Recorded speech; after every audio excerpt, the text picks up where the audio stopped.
So we are demanding that China pay 60 million pesos for the damage that they caused.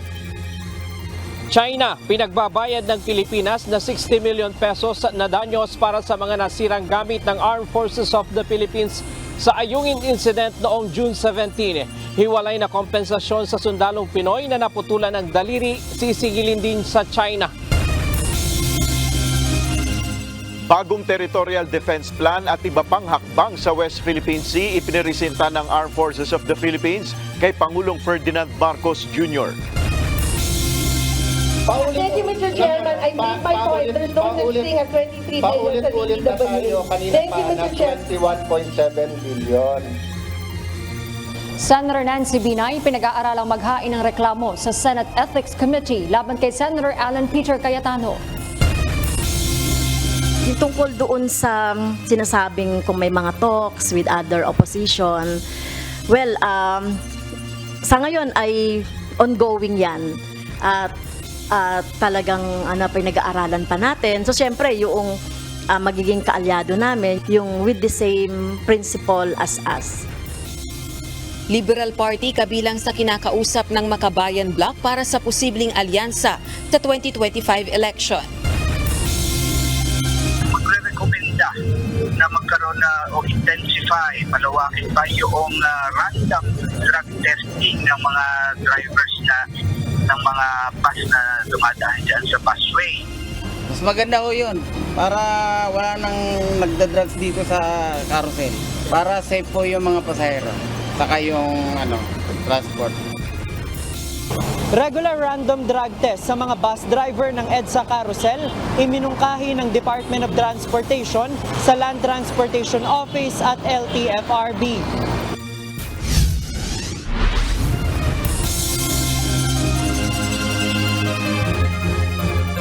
Magandang hapon Pilipinas at sa buong mundo.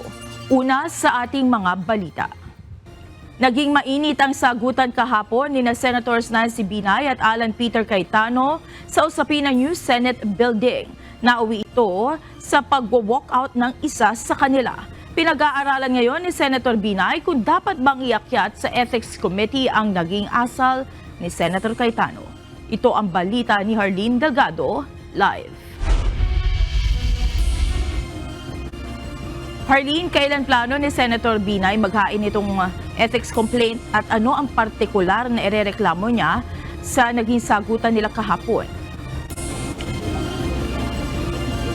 Monica, sa ngayon pinag-aaralan pa ng legal team ni Senator Nancy Binay kung maghahain ito ng reklamo laban kay Senator Alan Peter Cayetano sa Senate Ethics Committee kaugnay ng kanyang naging asal sa pagdinig kahapon at ilang mga akusasyon laban sa kanya gaya na lamang yung pagtawag sa kanya ng marites at di umano'y pagbibigay ng mga tanong sa mga miyembro ng media sa kanyang mga panayam.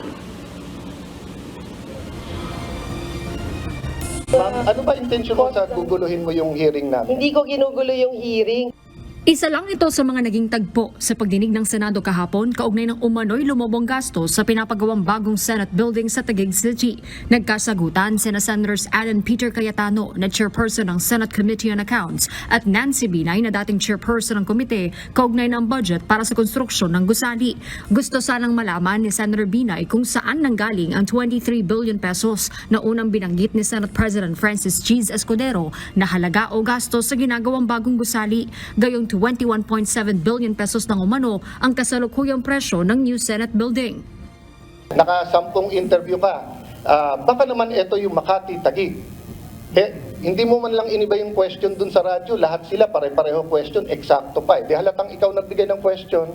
Ano namang kilalaman? Ano namang kilalaman ng Bakit naman ako magbibigay ng question sa media, napakagaling Mr. Chairman? Baka gawain mo yung nagbibigay ng tanong sa mga media. So, ma'am, ma'am, basta sasabihin ko sa iyo, Lourdes ang pangalan mo, hindi Marites. Kaya ayusin natin to, nakakahiya na. Hindi po tayo marites, Mr. Chairman. Thank you, Mr. Chairman. I made my point. There's no such thing as 23 billion sa Paulit-ulit na tayo. DPWH. Kanina Thank pa you, na Mr. Chairman. 21.7 billion. Ka na, Day. Tapusin natin na maayos to. Senado to ng Pilipinas, hindi to palengke. Dahil dito, pag-aaralan ng kampo ng senadora kung maghahain sila ng reklamo laban kay Senator Cayetano sa Senate Ethics and Privileges Committee. Para kay Senator Binay, ayos lang kung hindi na humingi ng paumanhin si Senator Cayetano sa ginawa nito sa hearing na kanyang tinawag na pambabastos. Ngunit hindi anya dapat ganoon ang maging asal ni Senator Cayetano bilang isa siya sa mga matatagal ng senador. Tanggap na rin umano niya ang ugali ng mambabatas sa mga Binay. Ang dapat anyang hingian ng paumanhin ni Senator Cayetano ang mga miyembro ng media dahil sa akusasyon ito. Wala pang pahayag dito sa Senator Cayetano. Ayon kay Senate Majority Leader Francis Tolentino na siyang chairperson ng Senate Committee on Ethics, handa siyang tugunan ng reklamo na posibleng ihain ni Senator Binay kung maire-refer ito sa kanyang komite. Nagsisisi nga lang anya ang mambabatas dahil hindi umano sana mangyayari ang bangayan kung hindi lang siya maagang umalis ng pagdinig. Si Senator Robin Padilla na sumubok umawat sa dalawa, walang nakikitang problema sa debate basta't walang personalan. Gayunman, karapatan anya ni Senator Binay na maghain ng ethics complaint kung nanaisin ito. Ako'y masaya sa mga ganong klaseng palitan ng mungkahi at naratibo kasi tayo ay nasa Kongreso. Kaya lang, siyempre, nung napupunta na sa medyo personalan, doon na ako humihingi ng suspension. Pwede niya talagang gawin yun.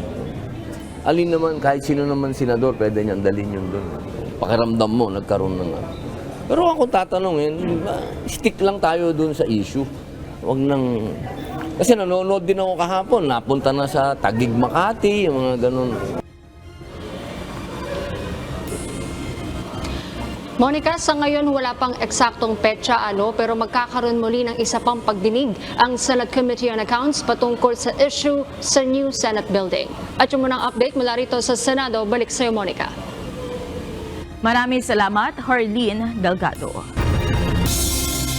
Kinakausap na ng Makabayan Bloc ang ilang grupo o partido para sa posibleng alyansa sa 2025 elections. Kabilang dito ang matagal nang kilalang oposisyon na Liberal Party. Ayon sa isang political analyst, posibleng magkaroon talaga ng isang alyansa ang mga nasa oposisyon. Ito ang balita ni Rosalie Cos. Yung tungkol doon sa sinasabing kung may mga talks with other opposition, well, sa ngayon ay ongoing yan. At talagang pinag-aaralan pa natin. So, syempre, yung magiging kaalyado namin, yung with the same principle as us. Hindi yung dahil nakikipag-alyado ka lang dahil gusto mong manalo sa eleksyon. 3 buwan bago ang paghahain ng Certificates of Candidacy para sa mga tatakbo sa 2025 midterm elections. Inihayag ng Makabayan Bloc lawmakers ang ginagawa nilang pakikipag-usap sa ibang partidong posibleng maging kaalyansa. Ayon kay House Deputy Minority Leader, ACT Teachers Party List Representative Franz Castro, kabilang na dito ang Liberal Party o LP. Ayon sa kongresista na nagpahayag ng tatakbo sa pagkasenador sa paparating na eleksyon, may pagkakahalin tulad ang Makabayan at Liberal Party. Lahat kinakausap kasi syempre kasama yung Liberal Party kasi marami rin kaming mga magkakatulad na mga na mga issues na tinitindigan. Kinumpirma naman ni Liberal Party President Albay 1st District Representative Ed Silagman ang pahayag ng Makabayan na maaari itong makipag-alyansa sa oposisyon. Samantala, para naman sa political analyst na si Professor Dennis Coronacion, posible ang alyansa ng mga nasa oposisyon dahil ito sa uri ng politikang matagal nang umiiral sa bansa. Alam mo yun, sa politika ng bansa natin, anything is possible. Kasi nga mas nananaig sa yung pagpagilid, yung pagiging practical, yung self-interest ng mga political personalities natin over principles and ideologies. Anya, bagamat sa ngayon, mahirap namang magkaroon ng alyansa sa pagitan ni na Vice President Sara Duterte at mga opposition groups sa Kamara, hindi pa rin nawawala ang posibilidad na magkaroon sila ng iisang layunin. Kabilang na ang talunin ang mga kandidato ng Marcos administration sa darating na halalan. Pero kung magiging practical lamang itong mga taong to, posible. Oo, ang magkaroon sila ng unifying goal, which is to defeat the BBM administration, lalo na doon sa number of seats sa House of Representatives at sa Senate, maaari o magkaroon ng temporary alliance. Giit naman ni House Assistant Minority Leader at Gabriela Women's Party List Representative Arlene Brosas, kailangang magkaroon na ng ibang opsyon ang mga botante sa midterm elections. At hindi lang ang tunggalian sa pagitan ng kampo ng mga Marcos at mga Duterte. Yun po yung kulang ngayon. Ang choices mo, Marcos, Duterte, hindi yun ang gusto ng makabayan. Tunay na oposisyon ang gusto ng Makabayan Bloc. Kung kaya po, open kami doon sa pakikipag-usap ng mga tunay na oposisyon. Yung alam namin na talagang titindig para sa ating mga mamamayan at talagang para sa pagbabagong panlipunan, hindi yung panatilihin tong status quo na meron tayo. 12 kandidato naman ang planong buuin ng Makabayan Bloc para sa kanilang 2025 senatorial slate. Rosa Licoz, UNTV News and Rescue. Diyos ang aming sandigan, serbisyo publiko ang aming pinahahalagahan. Isinusulong ngayon ni Presidential Advisor on Peace, Reconciliation and Unity Secretary Carlito Galvez Jr. ang pagtatatag ng Department of Peace. Ito ay para sa pag-institutionalize sa mga agenda ng pamahalaan na may kinalaman sa kapayapaan. Sa ilalim nito, maaari anyang pagsama-samahin ng peace initiatives ng kasalukuyan at mga nagdaang administrasyon para magamit o maipatupad ng mga susunod na mamumuno sa bansa. Ayon kay Secretary Galvez, nakita umano nila sa ibang bansa na epektibo ang pagkakaroon ng Ministry o Department of Peace. Pinagbabayad ng danyos ng pamunuan ng Armed Forces of the Philippines ang China dahil sa paninira ng mga bangka at mapanggamit ng mga sundalo na nagsagawa ng supply mission sa Ayungin Shoal noong June 17. Bukod pa ito sa hiwalay na kompensasyon para sa mga sundalong Pinoy o para sa sundalong Pinoy na naputulan ng daliri. Tatapatan din umano ng AFP ang persang gagamitin ng China kapag nagkaroon pa ng mga kaparehong insidente. Ito ang balita ni Ryan Lacanlale. So we are demanding that China pay 60 million pesos for the damage that they caused. Pinababayaran ng Armed Forces of the Philippines sa China ang halaga ng damage sa mga gamit na sinira at kinuha ng Chinese Coast Guard noong June 17 nang harangin ang mga kawani ng Philippine Navy na magsasagawa ng rotational and resupply mission sa BRP Sierra Madre. 2 rigid-hulled inflatable boats at 2 rubber boats ang binutas at sinira ng mga Chinese gamit ang palakol, itak at iba pang matutulis na bagay. Winasak maging ang communication device, navigational device at maging ang motor ng RIV. Tinangay din ng mga ito ang ilang gamit kabilang na ang mga cellphone ng ilang sundalo, maging ang 7 baril na nasa case pa at ihahatid sa mga nakaposting sundalo sa BRP Sierra Madre kinuha rin. Kaya ang pamunuan ng AFP lumihab na sa tanggapan ng National Defense at Department of Foreign Affairs upang ipaabot sa China ang demand nito. Pero dun sa aking sulat, I demanded the return of 7 firearms. Yung pong mga baril na yon ay kinuha ng mga Chinese Coast Guard na nakabox. Nakabox kasi yung mga armas na yon. Kaya dinampot na lang nila yung mga 7 rifle. At sinira nila yung ating mga kagamitan. And when we estimated the cost of the damage, it's 60 million pesos. 60. Bukod sa pagsasauli ng 7 baril at danyos na 60 million pesos, pinapabayaran din ng AFP sa China ang gastusin sa pagpapagamot sa naputol na daliri ng isa sa mga Pilipinong sundalo na kasama sa RORE mission. We are also looking into the possibility of charging them with the cost of restructuring the hand of si SN1 Facundo kasi mag-operahan po siya operahan para bumalik yung function ng kanyang kamay. Meron po kasing mga technology ngayon, medical technology na bago, nang sa gayon ay magamit niya ulit yung kanyang kanang kamay. Samantala, muling iginiit ni AFP Chief of Staff General Romeo Browner Jr. na susunod sila sa rules of engagement sakaling mangyari uli ang kahalintulad na insidente. Kasama dito ang self-defense, Kapag mayroong umatake sa ating mga sundalo, may karapatan sila na ipagtanggol ang sarili. So for instance, meron pong umatake sa atin. No? At ang gagawin po natin is that we will apply the same level of force that would allow us to defend ourselves. For instance, kung gumamit po siya ng kutsilyo, gagamit rin tayo ng kutsilyo. No? Hindi po yung hindi lalabis dun sa concept of proportionality. Pero hindi tayo papaati. No? Hindi tayo papayag na gawin ulit sa atin yan. Hindi pwede yun. Pilipino tayo. Pakita natin yung ating our seas, our rights, and our future.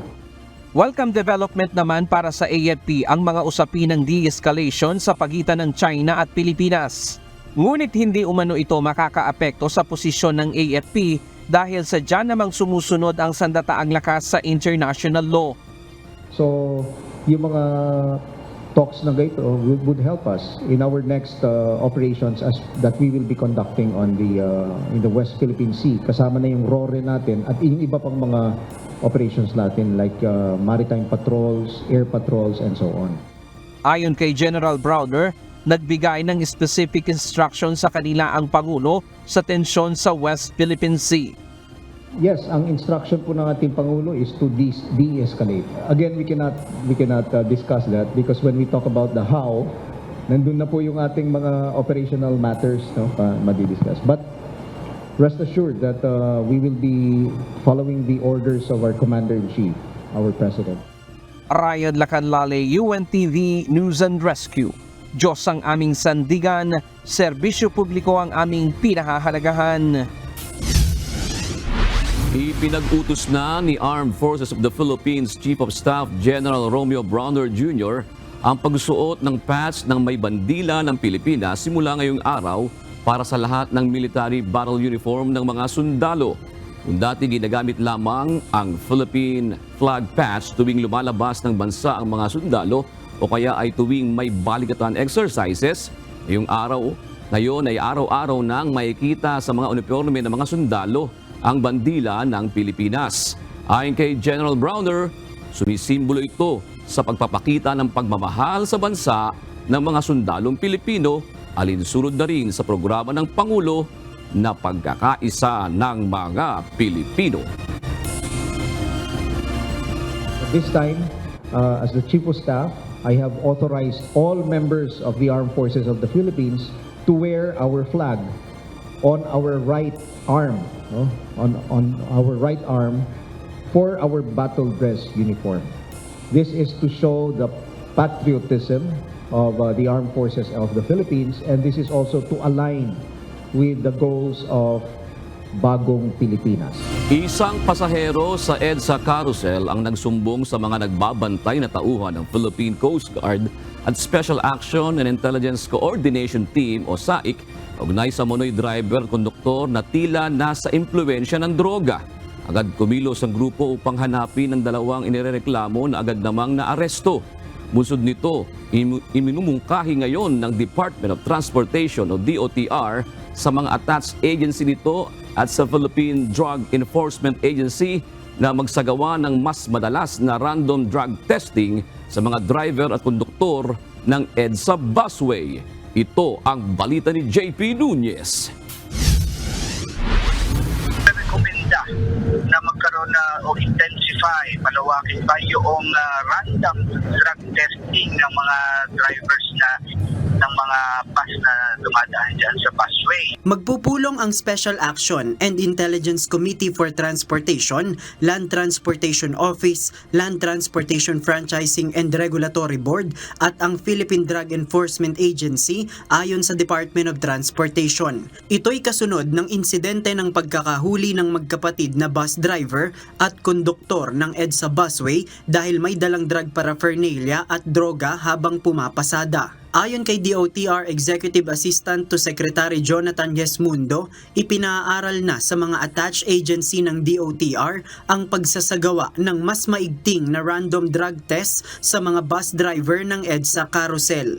Ito mga random drug tests ay ginagawa din ng SAIC ng DOTR pagka sa panahon ng mga malakihang pagbibiyahe tulad ng Pasko, ng Undas, ng Holy Week. So ngayon ay malamang ay mag-uusap na ang mga ahensya. Ayon sa mga bus driver ng EDSA Carousel, payag sila sa ganitong mungkahi. Mas mainam umano ito dahil matitiyak na wala talagang bus driver ang gumagamit ng ipinagbabawal na gamot upang maiwasan ang aksidente sa kalsada. Maganda ho yun. Para wala nang nagdadrugs dito sa carousel. Para safe po yung mga pasahero.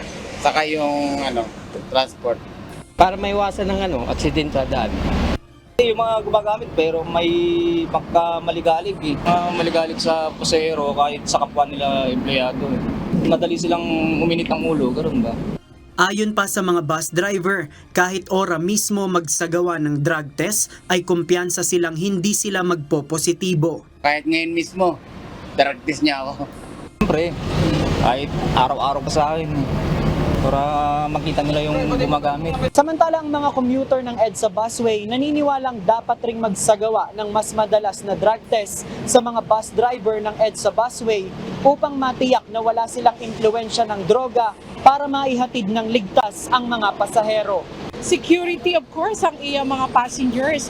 One is too many. Kundi pagkakamali, maraming dangers of lives ang masisira po. So, very important talaga na mag-start sa driver ang pagkakaroon ng drug testing.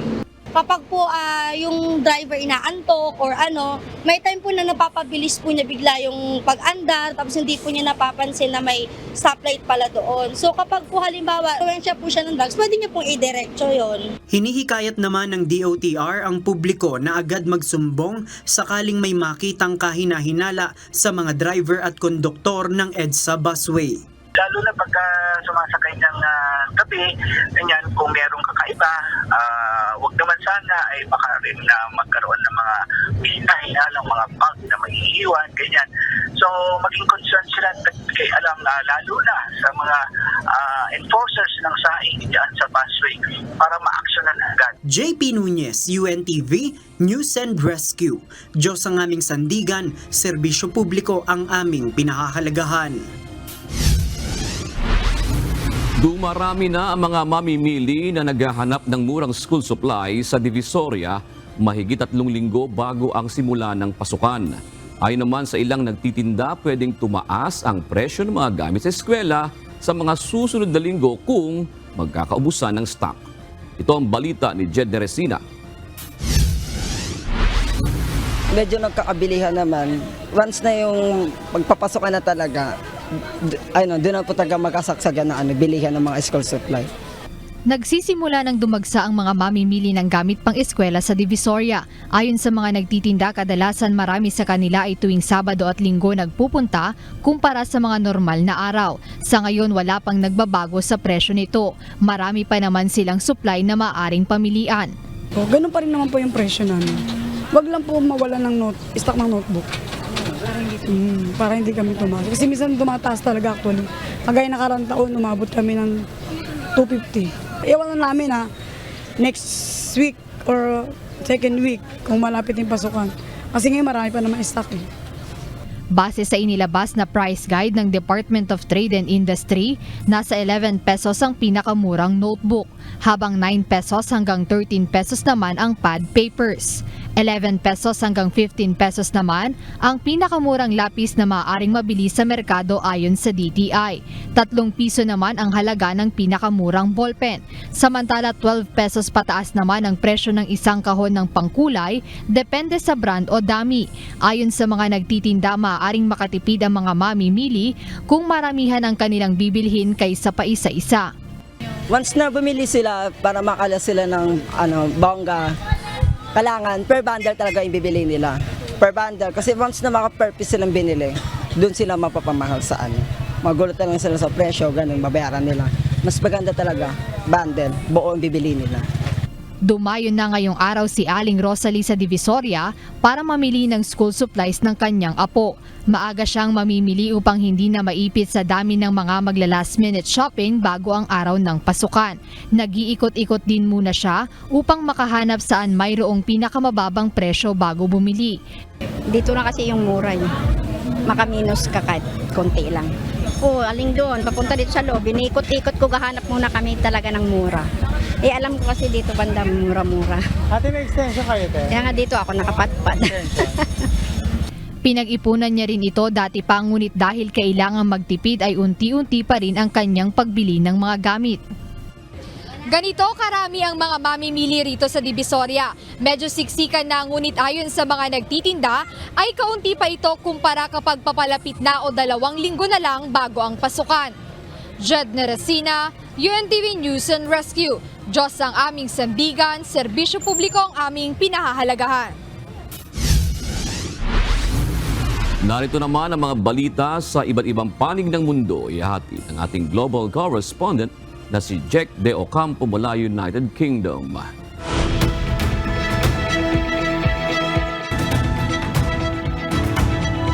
Yes, June, tuloy ang pagtakbo ni US President Joe Biden sa November presidential elections.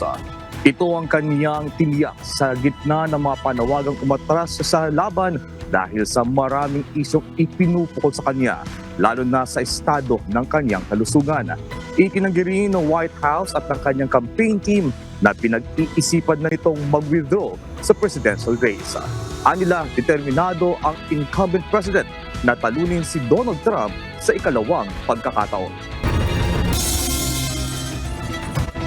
Daan-daang patient right advocates sa South Korea ang nagtipon ngayong araw para manawagan sa mga doktor doon na itigil na ang isinasagawang walkout protest.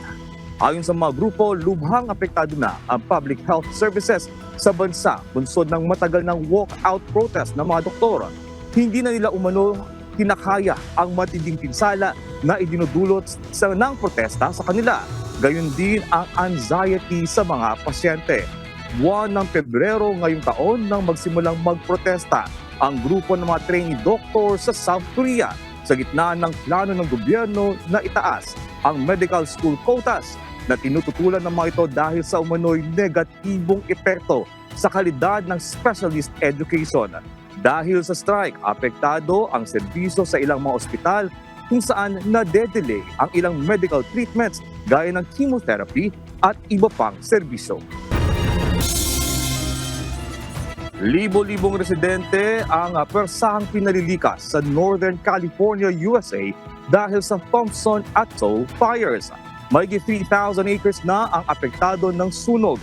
Martes ng umaga, July 2, nang sumiklab ang Thompson Fire at kasalukuyang iniimbestigahan ang dahilan nito. Ilang estruktura ang napinsala ng apoy, subalit wala namang napaulat na casualties. Pinatitindi naman ng sunog ng low humidity, malalakas na bugso ng hangin at mapanganib na heatwave. Ipinagmamalaki ng mga leader ng Russia at China ang kanilang maigting na partnership sa pagpupulong ng Shanghai Cooperation Organization sa Kazakhstan. Bahagi ito ng isinusulong na Anti-Western Alliance. Nasa Astana, sina Russian President Vladimir Putin at Chinese President Xi Jinping para sa Central Asian Summit. Isa itong Beijing-led regional bloc sa Central Asia, India at Iran. Layo nitong tapatan ang impluwensya ng Estados Unidos sa international affairs. At yan ang mga balita mula sa iba't ibang panig ng mundo. Mula dito sa Chester, United Kingdom. Ako si Jack De Ocampo. Magandang gabi. Walang Pilipinong napaulat na nasaktan o nasawi sa Category 5 Hurricane Beryl na tumama sa island of Grenada sa South America. Ayon sa Philippine Embassy sa Washington, D.C., mahigpit nilang binabantayan ang sitwasyon at nakikipag-ugnayan sila sa mga kinauukulang lokal na pamahalaan. Pinapayuhan naman ng embahada ang mga Pilipino na nakatira sa mga lugar na daraanan ng bagyo na magpatupad ng ibayong pag-iingat. Tinatayang nasa 9,000 mga Pilipino ang naninirahan sa Caribbean. Kaisa ang Hollywood actor na si Leonardo DiCaprio sa mga nananawagan ngayon kay Pangulong Ferdinand Marcos Jr. na protektahan ang Masungi Geo Reserve. Sa post sa Instagram ng Titanic lead actor, hinikayat nito si Pangulong Ferdinand Marcos Jr. na mamagitan at protektahan ang Masungi laban sa umunoy bantang panghihimasok ng ilang commercial businesses gaya ng mining at logging. Gayon din ang umunoy plano ng gobyerno na kanselahin ang kontrata sa Masungi. Batay sa ilang reports, sinasabing may plano ang Department of Environment and Natural Resources na kanselahin ang agreement na nagbibigay proteksyon sa Masungi laban sa land grabbing activities. Kaakibat umano nito ang posibleng pagkasirang muli ng protected area dahil sa pagmimina, pagtutroso at iba pang illegal developments. Sa isang opisyal na pahayag, sinabi naman ng DENR na kinikilala nila ang opinyon at pananaw ng mga eksperto maging ng ilang kilalang personalidad hinggil sa pagbibigay proteksyon sa likas na yaman ng Pilipinas. Naniniwala ang isang mambabatas na hindi maaaring maging state witness si suspended Banban Tarlac Mayor Alice Guo. Para kay Senator Sherwin Gatchalian, hindi pwedeng maging state witness si Guo dahil guilty ito sa operasyon ng iligal na pogo sa bansa. Paliwanag ng senador, si Guo ang nasa sentro ng Hong Sheng Gaming Incorporated na ginagalugan noon ng mga otoridad sa Banban Tarlac dahil siya ang nag-apply para sa mga local permits nito. Samantala, naniniwala naman si Senate Deputy Minority Leader Risa Ontiveros na dapat ding imbestigahan kung posibleng kasabwat ni Guo ang kanyang mga kapatid. Ito'y matapos mapag-alamang Chinese national din ng kapatid ni Mayor Guo na si Wesley Guo matapos mag-match ang fingerprint nito sa isang Wo Xiangdian. Ayon sa senadora, maaring sangkot din ang mga kapatid ni Guo sa mga krimeng iniuugnay sa kanya kung mapatutunayang peke ang identity nito. Pinasabpina na ng komite ang mga kapatid ni Mayor Guo sa susunod na pagdinig na gaganapin sa July 10. Inihayag ni Department of Justice spokesperson Assistant Secretary Miko Clavano na handa nang umalis anumang araw ang kanilang team papuntang Timor-Leste. Ito ay oras sa magkaroon ng penal na desisyon ang Court of Appeals ng Timor-Leste hinggil sa deportation request ng Pilipinas kay dating Congressman Arnolfo Teves. Dagdag pa ni Ase Clavano, inaasahan na nilang gagamitin ng kapo ni Teves ang lahat ng remedyo para hindi mapabalik sa bansa. Gayunman, nananatiling kumpiyansa ang pamahalaan na hindi pagbibigyan ng Korte ng Timor-Leste ang posibleng apela ni Teves sa extradition nito. Tingin ho namin, as an accused, they will try to exhaust yung full period. No? We are ready kung ano man ang magiging desisyon ng Court of Appeals. Ready na po yung team natin na pupunta ng Timor-Leste para po maibalik si Ginoong Teves dito ng safe at secured. Nagsagawa ngayong araw ng Mid-Year Command Conference si Pangulong Ferdinand Marcos Jr. sa Armed Forces of the Philippines. Dito tinalakay ang mga isyu tungkol sa operasyon ng militar sa West Philippine Sea. Ito ang balita ni Nel Maribuhok.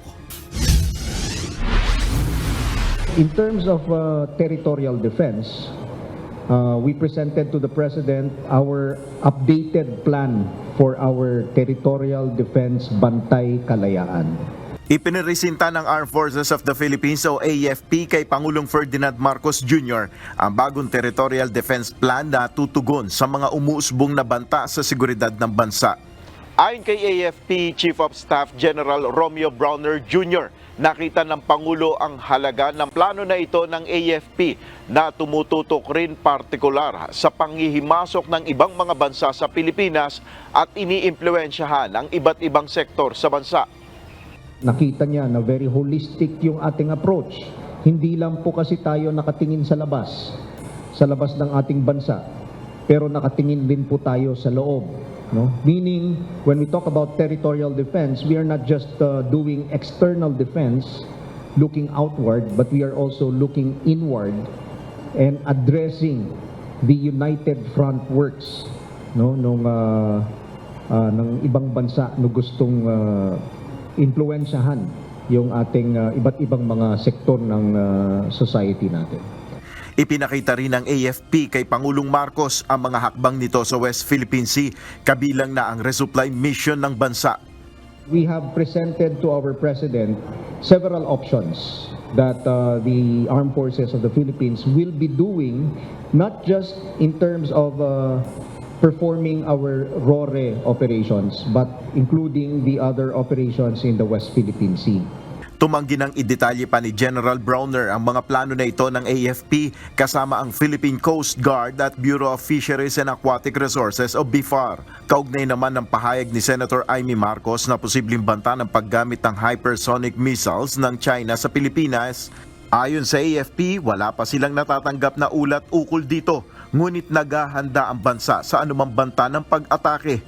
Wala pa ho kaming nakikita na report to this effect na merong 25 targets. A missile attack is a possibility.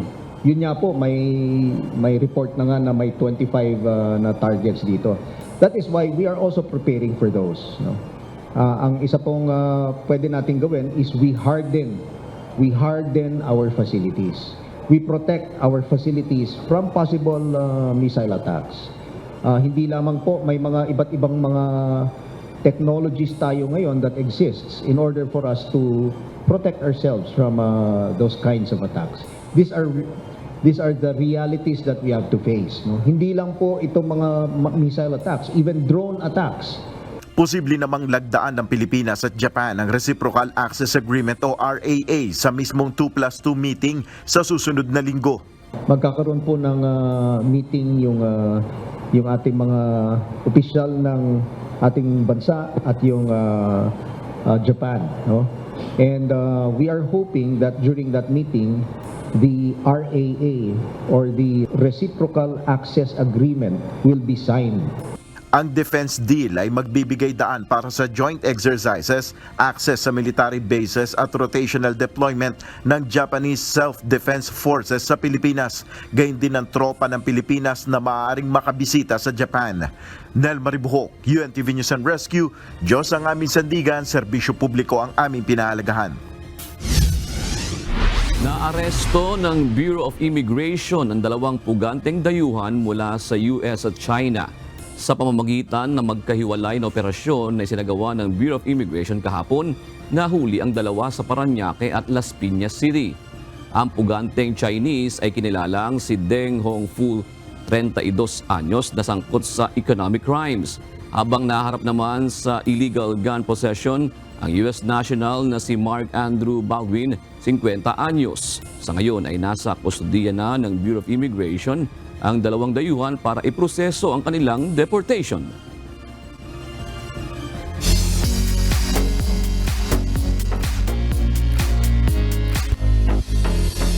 Isang espesyal at hindi malilimutang experience kung ilarawan ng mga bumidang aktor at featured OPM artist ang kanilang debut performance sa Which Day It Send My Love noong linggo sa Smart Araneta Coliseum. Samantala sa darating na July 7 ay mapapanood na ang streaming ng pinakabagong Wish Date concert sa KDR Music House YouTube channel. Ito ang balita ni Gladys Tuan.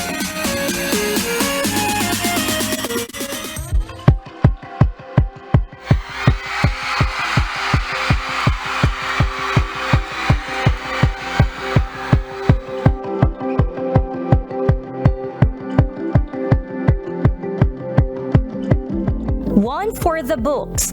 Ganyan ko ituring ng Send My Love actors at featured OPM artist ang kanilang kauna-unahang pagkakataon na maging bahagi ng Wish Date concert. Anila, isa itong espesyal at di malilimutang karanasan sa kanilang career sa musika at pag-arte. Para sa kanila, isa itong espesyal at hindi malilimutang karanasan sa kanilang career dahil maituturing din nila itong experience of many firsts. Ayon sa promising young actress na si Kira Ballinger, dahil sa Wish Date natutunan niyang lumabas sa kanyang comfort zone. I love this story. I always want to, work with new people and I don't regret saying yes to this project. Grabe. And to act on stage, this is my first time to do that as well. Ang daming first, no? Grabe. I I still have to let it sink in. Sa ngayon, I'm speechless. I'm really so happy. So thank you for this opportunity. Para naman sa new actor na si Mark Ian Garcia, hindi siya nahirapang makisabay sa kanyang mga kaeksena kahit na ito ang kanyang debut project. Bukod sa pag-alalay ng co-actors niya, magandang suporta rin ang kanyang nakuha mula sa KDR Music House at Wish 1075 Management. Sobrang maasikaso. Yes, sa tingin ko ayun yung best adjective na masasabi. Sobrang maasikaso. Lahat ata parang isang core values yung meron lahat ng staff. So, sobrang grateful and sobrang thank you po sa Wishdate sa opportunity na ito. Magandang oportunidad naman ito sa aktor na si Lloyd Garcia para sa kanyang comeback project matapos ang 10 taong pagpapahinga sa pag-arte. Very overwhelming, sobrang babait ng staff kasi parang nag-stop ako for 10 years and again, dito tayo ulit sa ganitong business. So yeah, it's very masaya, super gaan katrabaho ng lahat. Lalo na syempre sila lahat, sobrang masaya lang sa set. Yeah. Hindi naman mapigilang maging emosyonal ng aktres na si Kate Yalong sa tiwalang patuloy na ibinibigay sa kanya ng KDR Music House at Wish 1075. Para sa akin, nung unang shoot ko dito sa Wishdate, parehas pa rin hanggang ngayon. Grabe yung pagsasama naming lahat, the friendship, na parang tuwing aalis na ako, parang, kasi parang family na talaga kami dito lahat. Sobrang naging close kami lahat and sorry, naging emotional ako, pero yun lang talaga. I'm so happy na naka-work ko kayong lahat. KDR, Wish, nakapunto ako sa Wish, so super duper happy ako sa lahat ng binigay niyo sa akin sa career ko. Maging ang veteranong aktor na si Alan Dizon, hook na hook sa kanyang real-life role bilang isang ama. After mapanood ko, yung buong film, yung buong concert, parang nakaka-inspire gumawa pa ng mga ganitong storya, and I'm sure marami kayong mga ideas, marami kayong mga letter sender sa mga ganitong klaseng story, no? Parang ang sarap suportahan yung mga ganitong klaseng project. Ipangsaya rin ang dulot sa mga OPM artist na makapag-perform sa unang pagkakataon sa Wishdate.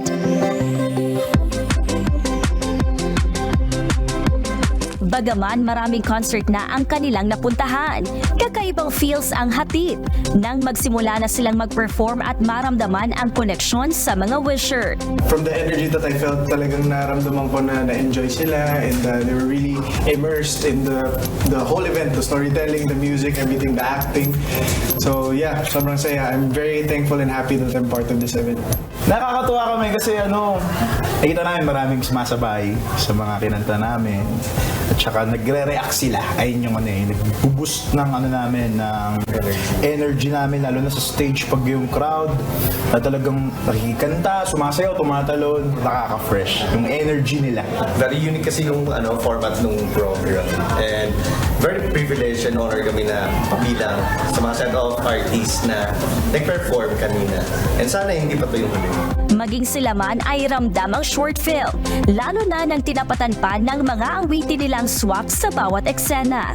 Very overwhelming, grabe yung mga tao, yung suporta talaga nila, as in, it's really fun kasi ang dami yung twist. Kumbaga parang kaming, alam mo yung live OST nung parang film. So parang ang saya-saya na nandun kami, whenever may sad na part naman, nandun ako sa sad song ko. Sabi nga namin kanina sa backstage, sabi ko, hala, ang sakit pala ng film, kaya pala tayo yung in-invite. Yung mga songs ko kasi last nung tanong EP, very, very heartbreaking. Dream come true para sa bandang Letters from June, ang kanilang unang live performance sa The Big Dome. Dahil bukod sa mabigyan ng pagkakataong awitin ang kanilang debut song na Between, ito rin ang siyang official theme song ng Send My Love, na lalong nagbigay emosyon sa short film.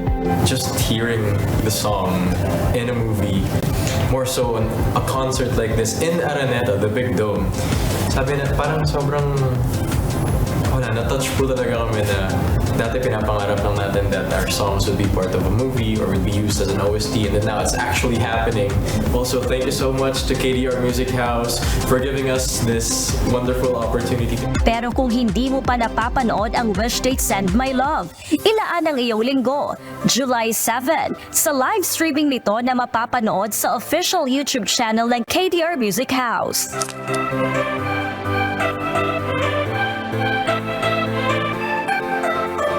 Balikan ang bawat eksena at sabay nating sagutin ang katanungang love or career.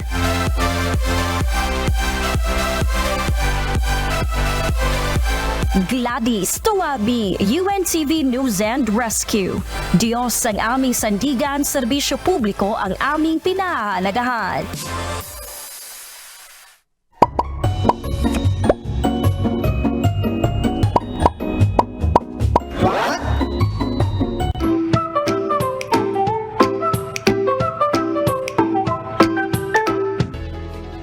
Hoy, Happy Independence Day po sa ating lahat.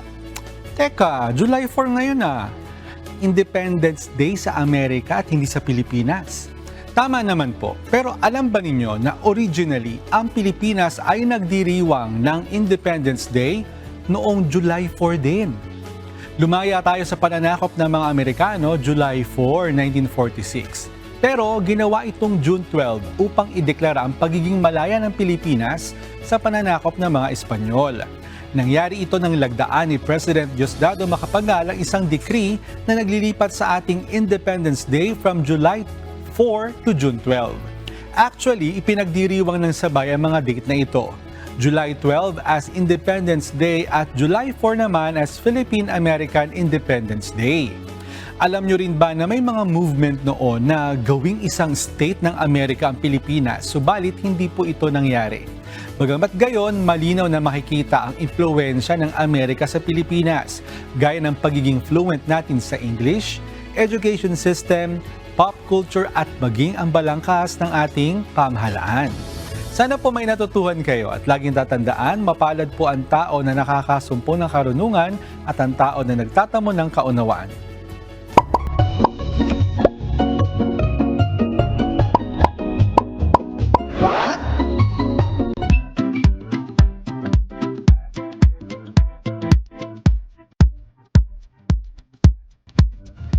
Bigyan daan na po natin ang mga komentaryo ng ating mga kausi ngayong araw po ng Webes. Gil pa rin po sa issue ng West Philippine Sea. Sabi po ni Tine o Tine. Wearing the Philippine flag in the right arm shows our patriotism. Never back down, Philippines. Showcase your strength. Yan na. Ito naman ibang issue tungkol sa random drug test sa mga busway drivers. Sabi ni, yan talaga ang pangalan niya, at driving bus? Nakakatawa naman. Bakit sa busway lang dapat lahat ng driver? Lahat ng driver sa Pilipinas? Oo, siguro gusto tinanggal niyang... na kasi yung sa LTO, di ba? Yung pag drug testing, yung dati ng mandatory, di ba dati? Tinanggal na yun. Sa pag-renew ba ng lisensya, hindi na siya required? Hindi na. Kasi 10 years na yung Sa busway lang talaga to. Doon sa mga public bus. Yan. Meron ba? Meron pa? Ito, school supplies. School supplies. Ito po, mga nanay, mga tatay, pambili ng gamit ng mga bata. Sabi po ni Shelo. Shelo ba yan? Mabuti, mura pa presyo ng school supply, lalo na marami ng students ngayon. Mura pa ba? Parang mahal na no? Alam mo, ang magandang solusyon dyan, matuto tayong i-recycle, no? Yung mga napaglumaang notebook, yung mga hindi nagamit na pages. Di ba pwedeng tahiin yun? Correct. Ano ba sabi nung anak ni Adrian Carumba, yung technical director natin? Reuse, recycle, meron pa isa nakalimutan ko eh. Reduce. O, di ba? Tama yung bata. Buti, alam mo, natutunan ko sa bata yun. Sabi, Tito June, ito plastic. Dapat to reuse, reduce, recycle. Very good. Oo, diba? Nakatipid ka na, nakatulong ka pa kay Mother Earth. Sana ay i-consider ng mga magulang. Ito naman sabi ni Daniel, umakyat agad. Dekina, ayun, Dekina. Ako si Dekina? Oo. Sige. Habang maaga pa, dapat mamili na sila ng mga school supplies para di na ma-hassle at iwas gahol sa oras at gastos. Meron pa rin? Diba, hindi matapos sa West WPS issue pa rin. Lumaktaw lang. Si Jean Louis Opeña, sabi niya, dapat lang na magbayad ng danyos ang China. Malaki na rin kasi ang perwisyong idinulot nila sa ating bansa at mga kababayan. Magbabayad kaya? Yun na nga eh. Yun ang ating Yung nga lang abangan. pagsunod sa teritoryo, mahirap na silang 60 million? ma-negotiate eh. Paano pa kaya to kung pagbabayaran sila? Tingnan natin. Sabi naman ni Irene Sabel tungkol sa Hurricane Beryl. Ano to? Sorry? Bautista. Bautista, apelido niya. Ayun. It's good to know that our fellow Filipinos out there in the Caribbean are safe and sound. God bless everyone. O magpingat Meron po, pa rin. Talagang bumabaho yung ating mga kausap. Matagal kasi hindi nakapag-comment no? Sabi po ni Judith Salud Reyes, Singil Santo, China pa rin? Sabi niya, correct, dapat magbigay ng danyos ang China sa mga perwisyong ginawa nila. Very irresponsible sila. Yan. Ayan. Ito gusto ko rin i-congratulate ang Gilas Pilipinas. Oo, kagabi, no? Doon sa napakahusay na ginawa nilang performance last Latvia. night against Latvia. Please correct me if I'm wrong pero may nabasa ako since 1960 yung huling nakatalo tayo ng European country no sa isang international o sa FIBA ata. So nakaka-proud yung ginawang achievement ng Gilas Pilipinas at may laban sila ulit Iba kasi yung ngayon. ni Coach Tim Cone, no? Yung Approach. thinking niya. Oo, iba yung approach niya. Parang kung gusto mo maging, parang sinasabi ni Kuya, kung gusto mo maging champion, think like a champion and play like a champion, di ba, no?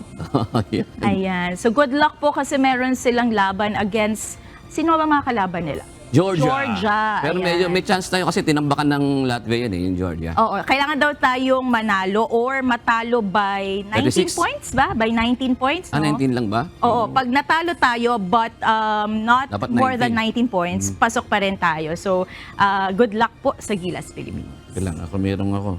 Babatiin tayo. O, ayan, sige na, go. Nahin na natin ito, makakalimutan ko ito eh. Ito si Lynette Bahe. Mga taga Batangas are, si Carl Tamares, si Ari Silvestre, nagbabalik. At yung ating UNTV Batangas team. Yan, maraming salamat Happy viewing po. Nandito lang sila yan, no? Yan ba sila? Happy viewing Salamat pa kayo sa dyan, panonood. Mga taga Batangas, minsan magkita-kita po tayo ulit. Yan, at salamat po, shoutout kina Marciano Santiago, Anastasio Carulasan at Vicky Sarmenta. Gayon din kay Nerissa de la Torre Ladines, Roy P. Sison at Grace Katubig. Maraming salamat po sa napakaraming nagkomento sa ating ngayong araw at sa lahat po ng ating nakasama.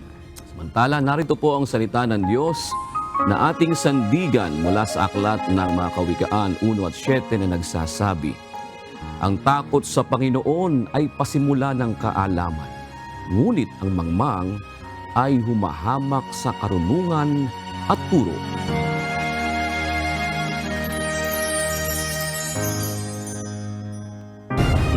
At yan ang kabuuan ng ating balitaan ngayong gabi. Aming inilahad ng buong katapatan kung paano namin nasaksihan.